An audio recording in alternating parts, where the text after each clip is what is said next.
Art plastique, projet artistique et intellectuel où l'artiste met ses sentiments, ses réflexions, ses opinions. Et bien là, vous allez découvrir des œuvres de 100 artistes, dont 70% sartois. C'est parti pour le Salon des Arts Plastiques du Mans. Allez, suivez-moi. Et bien donc, nous sommes arrivés à la salle Paul Courboulet. Je suis avec Jean-Charles Huet. Jean-Charles Huet qui est le président de ce merveilleux Salon des Arts Plastiques ici au Mans. Bonjour Jean-Charles, ça va bien ? Bonjour. Ça va très bien, oui. Il y a une bonne fréquentation, donc voilà, c'est ça. Ça va très très bien. Alors bon, ce salon quand même, ce qui est merveilleux, c'est qu'il existe depuis 1977, donc une longévité absolument incroyable. Qu'est-ce qui fait le sel de ce salon justement ? C'est dans le temps en fait. On a à peu près 550 dossiers. Donc ce sont des artistes qui viennent de toute la France et qui plébiscitent justement ce salon-là. C'est un salon national, donc voilà. Alors, en parlant des artistes justement, je crois savoir quand même que c'est important pour vous qu'il y ait une grosse participation de Sartois. Alors oui, cette année on a à peu près 60% de Sartois Mayenne et puis 40% qui viennent de toute la France en fait. Et alors ce sont des artistes qui reviennent ou chaque année vous vous renouvelez Alors il y a des renouvellements. Cette année nous avons une dizaine d'artistes qui sont venus s'inscrire et qui qui sont là pour la première fois. Donc, justement, parce que alors pour le coup, à chaque fois que j'arrive ici, je suis émerveillée par tout ce que je vois, parce que c'est d'une qualité incroyable. Et alors justement, dans les nouveautés, on ira voir ça d'un peu plus près, il y a de jeunes artistes, et notamment, on a une espèce de bestiaire cette année. Oui, tout à fait. On a de très belles sculptures, et là, c'est vraiment à voir, quoi. On en parlera peut-être tout à l'heure, un peu plus tard, on ira les voir de plus près.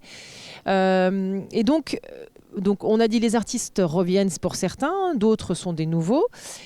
Ces artistes-là, quelque part, ici, c'est un peu un double challenge, non ? Parce qu'il y a à la fois, on montre ces œuvres, est-ce qu'on les vend également ? Oui, tout à fait. Il y a 90% des œuvres qui sont à vendre ici. Et donc là, on en est, en une semaine, on a quand même fait 8 ventes.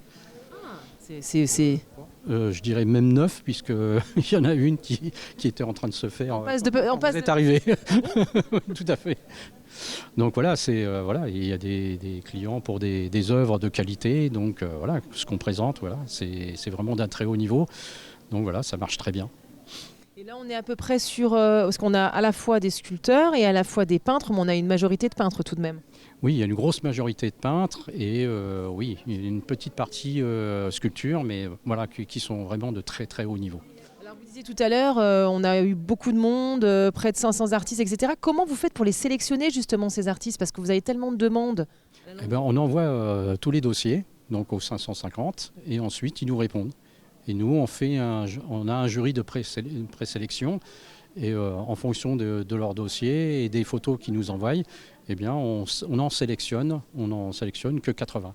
Mais alors, qui est le jury ? Comment il est composé, le jury ? Qui sont ces personnes qui composent le jury ? Ce sont des gens qui font partie de notre association. Et on sélectionne comme ça un certain nombre de personnes qui nous paraissent vraiment très pertinentes et amener des choses nouvelles surtout. Alors, en parlant des artistes à nouveau, ce sont des amateurs avertis ou des professionnels ? Il y a les deux. Des amateurs confirmés, je dirais, et des professionnels, comme M. Labelle, qui est un professionnel. Quand on voit ses toiles, voilà, c'est du très haut niveau, quoi. Alors, en parlant de très haut niveau, justement, on a quand même 2 invités d'honneur cette année qui sont des femmes. L'une est sculpteur, voilà, sur pierre. Quant à l'autre, elle est pastelliste. Voilà, tout à fait. On va pouvoir aller les rejoindre et vous expliqueront comment elles travaillent. Et je pense que ça va être un grand moment. Un grand moment. Et ensuite, nous irons voir un petit peu les œuvres des petites nouvelles. Alors, je vais commencer avec Sylvie Landel. Bonjour Sylvie, comment allez-vous ? Ça va très bien, merci. Alors, on va parler un petit peu de votre travail, puisque vous êtes invitée d'honneur cette année. Et oui, avec grand plaisir. Je suis super contente. Voilà, donc je suis pastelliste. Je pastélise, on va dire. La vie. Voilà, je pastélise mes paysages mayennais lors de mes petites randos. J'aime bien essayer de faire voir du beau avec des choses et des sujets très simples en fait. Alors, mais le pastel, vous y êtes venu comment ? Eh bien, à l'origine, je peignais à l'huile et lors d'une initiation au pastel, j'ai trouvé que c'était un médium en fait qui me convenait beaucoup mieux parce que les couleurs sont déjà faites, il n'y a pas à réfléchir pour faire les couleurs. Par contre, il faut avoir la bonne couleur si on veut, on ne peut pas les mélanger vraiment. Mais alors, parce que le pastel, c'est quelque chose qui est quand même assez difficile à maîtriser. Oui, voilà, c'est ça. Donc, avec le temps, je pense essayer d'y parvenir à peu près. Voilà, ça fait une trentaine d'années à peu près que je peins. On est plus que dans de l'à peu près, là, quand même. En tout cas, d'après ce que je vois. Voilà, c'est ça, on va dire. Mais j'essaie de m'amuser surtout. En premier lieu, je m'amuse. J'essaie aussi de restituer la lumière et puis toute l'émotion que j'ai pu avoir la première fois en voyant, par exemple, un paysage. J'essaie de le restituer pour que les gens qui regardent en fait mes tableaux se disent ah ouais ils ressentent la même émotion, la même émotion que vous. Alors justement, comment vous arrivez à restituer de manière aussi réaliste, je dirais, ces paysages? Parce que là, par exemple, typiquement devant moi, j'ai un paysage de neige. On a le sentiment, il y a du relief en fait, on a presque l'impression de voir les reflets du soleil sur la neige. Un travail d'observation qui est assez long, parce que vous parliez que c'est au fil de vos promenades, mais... En fait, je suis une contemplatrice. Il peut m'arriver d'être très longtemps à un endroit sans bouger et puis d'être extasiée devant ce paysage-là qui est finalement le grand paysage. Là, c'est quelque chose à 250 mètres de ma maison. C'est l'entrée d'un champ de chez mon voisin. C'est sympa chez vous, dis donc, vous m'invitez ? Si vous voulez, avec grand plaisir. Je viendrai pour faire une petite balade. Voilà, et donc là j'ai été à un sacré moment comme ça, à regarder et me dire ouais c'est beau, alors mais pourquoi en fait je trouve ça beau, qu'est-ce qui me plaît? Et c'est essayer de faire justement ressortir ce qui m'a plu, je l'ai essayé de le mettre en avant pour que c'est un intérêt, parce qu'en fait quand on regarde... Le sujet est très banal. Banal, je dirais pas ça, mais en tout cas, donc finalement, vous offrez de l'évasion à des gens, potentiellement, qui auraient ce tableau chez eux et qui ne peuvent pas aller se balader. Là, au moins, ils ont le sentiment de voyager un petit peu. Oui, et j'ai de temps en temps, souvent eu quand même cette réflexion-là où des gens qui ont acheté les tableaux aussi étaient des personnes qui avaient des problèmes de mobilité. Et qui m'ont dit à un moment, écoutez, au moins je vais avoir l'impression de me balader dans votre petit chemin, parce que j'aime beaucoup les chemins quand même. J'en ai. On a vu. Oui, j'aime beaucoup les chemins. Et puis voilà, donc les gens qui regardent le tableau, j'espère qu'ils s'évadent un petit peu comme moi j'ai eu le plaisir de m'évader à ce moment-là, quoi. Écoutez, merci beaucoup Sylvie et bravo parce que c'est très beau ce que vous faites. En tout cas, ça n'engage que moi, mais moi je trouve ça magnifique. Bonjour. Alors c'est Eliane de Terrac, sculpteur sur pierre. Voilà, en taille directe. Formidable. Alors on va peut-être se rapprocher de vos œuvres qui sont magnifiques. Alors c'est pareil, je disais, les pastels de Sylvie nous invitent au voyage. Les vôtres, c'est assez onirique, c'est très très beau. Alors je suis assez curieuse de savoir comment on arrive à obtenir un tel résultat quand je vois la sculpture qui est devant moi, par exemple. Eh bien, c'est compliqué à expliquer parce que je pars d'un bloc. Je pars d'un bloc complet et que j'enlève tout ce qui me gêne et puis j'affine au fur et à mesure. Vous travaillez donc avec quels instruments par exemple? Pour celle-ci, j'ai travaillé avec des gouges, c'est des outils à bois pour tailler le bois et des massettes.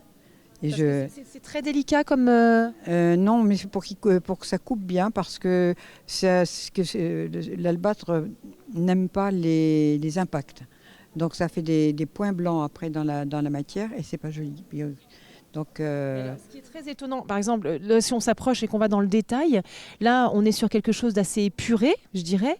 Là il y a tout comme on dirait presque de la dentelle, on dirait presque du tissu. Oui, non, c'est la pierre qui fait ça, mais ça c'est parce que je garde toujours de la pierre brute pour faire ressortir ce que je veux dire. Donc, voilà. Et donc là, vous avez poncé en fait C'est poncé, mais pas trop, juste qu'il faut pour que l'albâtre, si on le ponce énormément, on ne voit plus rien. Donc ça raplatit, même si les formes y sont toujours, mais il n'y a plus cette profondeur.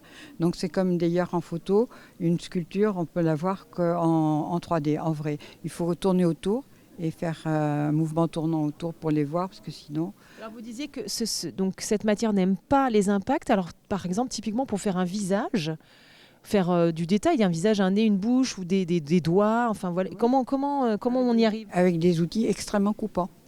Voilà. Les mêmes que vous citiez auparavant? Tout à fait, avec des tailles différentes. Il y a des tailles, des très fins, des plus gros. Et puis surtout après ça, je ponce avec des papiers de verre, des papiers à l'eau, pour dégager aussi avant le papier de verre et les outils qui coupent, je prends aussi des rifloirs. Les rifloirs sont des grosses limes, des limes. Voilà. En tout cas, bravo parce que votre travail est magnifique et c'est merveilleux, vraiment. Et mon expression, non. Voilà, vous voyez, c'est joli quand elle tourne et c'est joli quand on tourne autour. Et celle-ci, là aussi, celle qui est derrière madame, là, c'est pareil parce que sinon on peut la voir que d'un seul côté. On voit... Vous avez fait en sorte qu'on voit vraiment toutes les perspectives de l'œuvre. C'est-à-dire qu'il faut, si vous voulez, si moi je veux la rendre en visuel, en photo, une photo, elle ne va rien donner du tout. Sinon, il faut faire le tour, comme fait votre photographe là, pour avoir l'ensemble. Ouais. En tout cas, bravo. Donc Jean-Charles, on a parlé des artistes, des petits nouveaux qui sont rentrés un petit peu dans cette édition et des œuvres étonnantes et de réalisme qu'ils proposent. Donc là, on est par exemple typiquement devant un oiseau merveilleux, une chouette. C'est ce qu'on appelle la chouette des neiges, qui a été réalisée par Sarah Grace Wellville, une nouvelle artiste qui est venue intégrer notre salon. Et voilà, c'est phénoménal. Le regard de la chouette qui est hyper réaliste et voilà, c'est très prenant. On est happé immédiatement. Puis alors, il y a un autre, on l'a dit tout à l'heure, hein, il y a beaucoup d'animaux cette année. C'est un bestiaire sculptural. Et alors là, derrière, on a aussi un rhinocéros en raku. Alors lui, c'est pareil, c'est assez extraordinaire parce que le raku, c'est très difficile à travailler. Ah bah oui, tout à fait, parce qu'il ne faut pas louper la cuisson. Et donc, c'est monsieur Alain Sens qui nous a fait ce grand bonheur d'exposer des toiles, enfin des sculptures, et il a reçu en même temps le prix de la sculpture. Oui, alors évidemment, ces artistes ne sont pas présents aujourd'hui, mais c'est parce qu'ils ne sont pas du cru. Bah voilà, ils ne sont pas du Mans, et donc, voilà. Donc on est obligé ils viennent de temps en temps quand ils peuvent, voilà. Bon, alors ce salon, on est dans la fin de la première semaine, mais il y a encore 2 autres semaines. Oui, tout à fait. Le salon, il dure jusqu'au 11 février, qui sera le final avec la remise aussi du prix du public. Formidable. Donc on invite nos téléspectateurs et téléspectatrices, ceux qui ne sont pas encore venus découvrir cette merveilleuse exposition, à venir. Oui, tout à fait. On les accueille avec un grand plaisir, aussi bien les scolaires que le public l'après-midi. Voilà. Fantastique. Merci beaucoup Jean-Charles. Merci. Ah oui, mais non, parce que l'émission évidemment se termine. Il faut quand même que je vous dise au revoir, j'allais pas vous quitter comme ça. Jean-Charles, je vous garde avec moi. Donc, on se retrouve la semaine prochaine pour de nouvelles aventures. En attendant, vous prenez bien soin de vous. Je vous embrasse très fort.